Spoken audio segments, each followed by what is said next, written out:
নমস্কাৰ বন্ধুসকল, আপোনালোক সকলোলৈ মোৰ পেজ তথা মোৰ এই ভিডিঅ'টোলৈ স্বাগতম জনাইছোঁ। আজি এই ভিডিঅ'টোত মই আপোনালোকক দেখাবলৈ লৈছোঁ মই এবাৰ পৰীক্ষামূলকভাৱে কৰিবলৈ লোৱা সৰিয়হ খেতিৰ বিষয়ে। আৰু এবাৰ মই বেলেগৰ পৰা মাটি লৈ প্ৰায় 18 বিঘা মাটিত সৰিয়হ খেতি কৰিব লৈছোঁ। আৰু প্ৰায় 1.5 মাহমান আগত ট্ৰেক্টৰ লগাই হাল বোৱাই সৰিয়হখিনি সিঁচা হৈছিল। আৰু বৰ্তমান এই সৰিয়হখিনি খুব সুন্দৰকৈ উঠি আহিছে আৰু মনোমোহা হৈছে আৰু গৈ থাকিলে তাত গৈ থাকিব মন যায়। মই গতিকে যিমান পাৰোঁ যিমান সময় পাওঁ তালৈ যাব চেষ্টা কৰোঁ।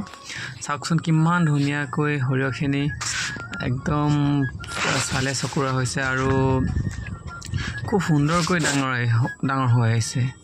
গতিকে এতিয়া সেই যিখিনি আগত কষ্ট কৰিছিলোঁ বা যিমানখিনি টকা খৰচ কৰিছিলোঁ সেই টকাখিনি বৰ্তমান কথা পাহৰি গৈছোঁ বা কষ্টখিনি পাহৰি গৈছোঁ আৰু এতিয়া সাৰ্থক হোৱা যেন অনুভৱ হৈছে। যিহেতু মই এইবাৰ প্ৰথমবাৰ কৰিব লৈছোঁ।